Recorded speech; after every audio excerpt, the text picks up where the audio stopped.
Morning and welcome. I'm David Duncan, Director of the Office of Facilities Management. Before today's program begins, I'd like to make a few safety announcements. There are 3 exits from the auditorium, one located on either side of the stage, and the third located in the rear of the auditorium through which you entered. In the unlikely event that we're asked to evacuate the building during the program, please proceed calmly to the closest exit and follow the exit signs leading you outside the building. Once outside, please continue to move away from the building. If you're Volpe employees, please proceed to your appointed rally point. Lastly, as we must keep the rear of the auditorium clear for safety access reasons, please take any available seat. Thank you for your cooperation and enjoy the event.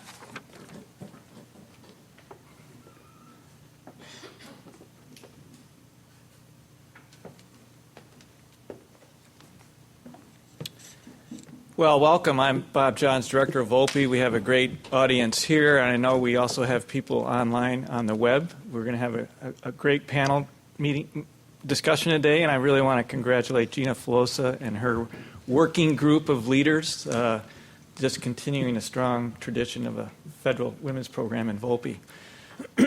Today is the Women's Equality Day, which commemorates the right to vote, 19th Amendment. And it also reminds us of continuing efforts to advance equality in women. We're going to hear from a great group of leaders here who will talk about their careers and their challenges and perhaps give us some advice. I know all of them. It's an impressive group, and I can't think that there is any other DOT region in the country that has a lineup of women leaders, multimodal women leaders like this. So it's really going to be exciting to hear what they have to say. I came to Volpe in 2009 from Minnesota, Twin Cities, which is no slouch in women's programs. An indicator is the active women's transportation seminar there, which I used to attend those luncheons, and there was good attendance, 40, 50 people every time, a lot of energy. But the first week I was here at Volpe, Ann took me to a Boston WTS luncheon, and I think there were some Volpe staff presenting. Gary, that's right. And who you're... She's no longer with Volpe, but Jessica. I was amazed because there was well over 100 people. Just a great vibrancy here in Boston. And it's that kind of network and the kind of activities that Gina's organizing here today that establish a foundation, that produces great leaders like this. So I'm really looking forward to their words, and again, want to thank Gina for her efforts. So I'm going to turn it over to our moderator. And by the way, we have a great range of leaders here, from Ann Aylward, who really was a path-breaking women leader in transportation, first woman port director in the country, and then Michelle, the new generation, and everything in between. So it's a great group. We're looking forward to your words. So, Ann, it's all yours. Thank you. Thank you, Bob. Is this on? Yep. Great. Before we get into the substance of this, for those I'd like to join Bob in welcoming you to the Volpe Center. As he said, I'm one of Volpe's 2 deputy directors. I oversee our research staff, and I too would like to thank Gina and her team for putting this event together, and also Nick Sun, our new EEO officer.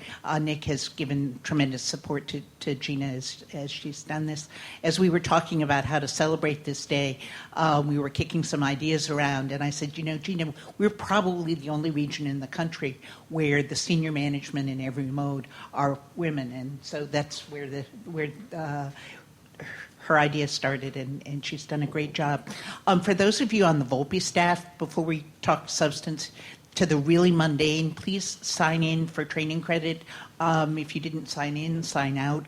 But the charge number for this is, got your pens out, 51YL115G8120. All right? Thank you, Gina. The format we're going to use today is I'm going to briefly introduce each of the panelists. I'm going to ask one question that I'll ask each of them to answer, and then we'll follow on by asking each of them a specific question. And we're going to keep it pretty informal, so if they'd like to respond to each other's responses, we'll do that. And I think the hour's going to go by pretty quickly. I'll try to leave a little time afterward at the end for Q&A, but I'm sure that we'd all be happy to stay around to answer questions into the noon hour. So with that, let's get started. Starting to my left and going down the line, I'm pleased to introduce Mary Beth Mello. In September of 2010, Mary Beth became the regional administrator for FTA's Region 1. After many, many years, she thinks 30... Too many to count. Too many to count. With FTA and many years here at the Volpe Center as Deputy Regional Administrator, we were delighted that she got the Regional Administrator job. She leads a multidisciplinary staff in the development and the delivery of FTA's capital operating and planning programs and initiatives in the 6 New England states. She has received numerous awards for her contributions, including the Secretary's Gold Medal as a team member on the Garrett Morgan Technology and Transportation Futures Program, the U.S. DOT Secretary's Silver Medal, and the Boston Women's Transportation Seminar Special Service Award. So welcome, Mary Beth. To Mary Beth's left, Pam Stephenson has been the Federal Highway Division Administrator of the Massachusetts Division since April of 2011. She leads an office of 24 professionals that delivers $600 million federal aid highway program dollars in Massachusetts. Prior to coming to Boston, Pam was the Assistant DA in the District of Columbia Division.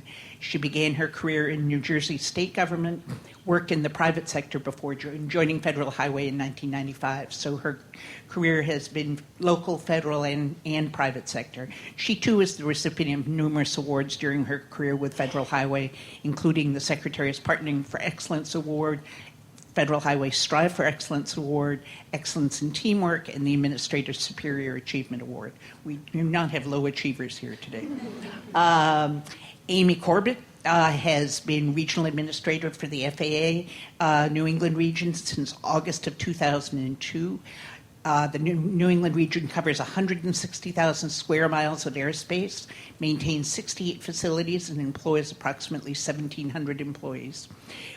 The New England region also hosts the agency's Flight Standards Next Gen Office, the Engine and Propeller Directorate, Aircraft Certification Service, and the Boston Aircraft Evaluation Group. Amy is also the national leader for FAA's Aviation and Space Education Program, designed to strengthen the foundation of science, technology, engineering, and mathematics among students, which is fitting because, if I'm remembering correctly, she started her career as a teacher, decided then to become a lawyer, and is also a licensed pilot. So she is a woman of many skills, and serves on the Women in Aviation International Board of Directors, and is on the she's on the Executive Council and is chair of their Education Committee. And last but definitely not least is Michelle Muhlanger, the new Deputy Regional Administrator for Region 1 for the Federal Railroad Administration. In this role, she supervises the enforcement of all track, equipment, signal, and train control regulations for New England, New York, and New Jersey, because God forbid our modal administration should have the same regions. She has the biggest of them. She's been with FRA for a year and a half. Prior to that, I'm proud to say she worked as a mechanical engineer in the Structures and Dynamics Division of the Volpe Center, and I see a number of her former colleagues here today. She's on the Executive Committee of the Rail Transportation Division of the American Society of Mechanical Engineers, and through this work is responsible for organizing conferences to exchange technical research between government researchers, railroads, consultants, and academics. She has authored and co-authored 12 technical papers on rail research, and she's, I think, given me permission to tell you that she's expecting her first child in January. So there are issues that are very real for her here. So with that, the first question, and I would suggest we just go in the order that you're sitting, if that's okay with you, for all the panelists. While some leaders secure their positions by climbing the proverbial corporate ladder, others take a more circuitous path that's recently been described as the jungle gym. How would you describe your path to your current position, and how did it influence where you are today? Mary Beth, you want to lead Well, off? thank you. First of all, I just want to thank Anne and all the Volpe folks for having us here today. I think this is a great idea. It's really a great opportunity for us to not only talk about ourselves, but to also learn from all of you. And hopefully it will lead to future connections and maybe some mentoring opportunities for the younger folks, because people helped us along the way. So I think it's so important for us to give back. And I want you to know that I love to do that. So in answer to the question, Anne, I guess I would say I have the corporate ladder with the virtual twist, is how I would put it. I really began my career at Volpe as a planner, and I worked here for a year doing research. And I decided that research, although I really loved it and I loved to learn, I didn't find it as connected to the customer as I would have liked. So I sought other opportunities in the Federal Transit Administration, which was then known as UMTA, Urban Mass Transportation Administration, had an opportunity as an entry-level program manager, transportation program manager. Applied for that, got it, and worked my way up through the FTA office to now being regional administrator. When I first started, I knew I wasn't mobile. I have a large family in the New England area in Massachusetts, older parents, and I knew I really didn't want to move, but I also really loved my work. I loved the industry. I loved my organization. So I didn't really plot out my career per se as much as thought I really want to learn every line of business in this organization, and I really want to contribute, and I want to add value. I know I'm in Region 1, and I'm not going to be moving anytime soon, but there are so many opportunities, I'm sure, that exist that will afford me a good chance to learn and to give back. So I really began volunteering for every kind of, committee, whether it would be on developing new legislation, reforming hiring, looking at new ways of doing research, new ways of doing project oversight. I really got involved in a number of activities. I did a 2-month stint in our Denver office, working there, helping them hire new people. So I guess the virtual twist for me was I looked at FTA as a much larger being than just the Region 1 office, and I looked for opportunities to engage wherever I could. And in that way, I learned a lot, but I also met a lot of really great people. I developed a lot of really good mentors. I made a lot of good connections and developed a great network. So when higher level opportunities became available in the regional office, I was in a really good position to apply for them, not only because of my network, but also because of what I knew and what I could put on my resume. My resume, I was much stronger because of these opportunities that I engaged in. So for those who aren't mobile, I would advise, a really good way to plot your career is to really take advantage of all the opportunities out there to add value back to your organization and to learn new things and to be confident in embracing those opportunities. And that's what got me to where I am today. Of course, good luck, and sometimes opportunities just come out of the blue, and if you're in a good position to grab them, it certainly helps. But you have to learn and strengthen your own skills and know people and have mentors to really get to where you are, to get to higher positions. So that's the story of my career, and I'm happy to answer questions later if anyone has any. Great answer. Thank you, Mary Beth. Pam?